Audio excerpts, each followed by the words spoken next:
আচ্ছা দেখুন বন্ধুরা, আজকে ভিভো T4 7300 mAh ব্যাটারির একটা ফোন আনবক্সিং করে দেখানো হচ্ছে। ঠিক আছে, এটা আমার একটা খুব কাছের কাস্টমার নিচ্ছে, তাই তোমাদেরকে আমি দেখাতে চাইছি ফোনটা। আমার খুব সুন্দর ফোন করেছে, 7300 mAh ব্যাটারি, 90 ওয়াটের চার্জার দিয়েছে। ঠিক আছে, তার সাথে হচ্ছে সোনির 50 MP ওয়াইএস ক্যামেরা, ওয়াটার প্রুফও আছে ফোন।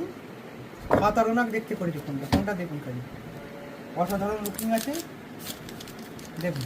আরে দুর্ধর্ষ ওয়াটার মেরিন কালার আছে দেখুন, ফোনের কোয়ালিটি দেখুন, খুব সুন্দর ফোন হবে। আচ্ছা, এটা ফোনটা সাইডে রাখা হলো। এর সাথে সাথে কী কী থাকছে, বক্সে থাকছে হচ্ছে আমাদের সাথে ফোনের কোম্পানি থেকে কেস দিচ্ছে, একটা 90 ওয়াটের flash charger, type A to type C কেবল, আর এখানে সিম ইজেক্টর পিন, এগুলো থাকছে। ঠিক আছে, এবার ফোনটা চালু করা যাক।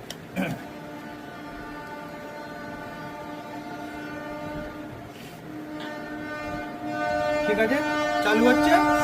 চালু করার পর তারপরে আমরা আবার ডিটেলসে দেখাচ্ছি। আচ্ছা ঠিক আছে, ফোন পছন্দ হয়েছে তো?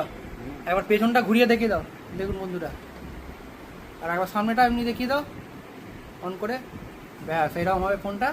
ঠিক আছে, এবার তুমি ইউজ করো। ঠিক আছে বন্ধুরা, ভালো লাগলে অবশ্যই লাইক দেবেন।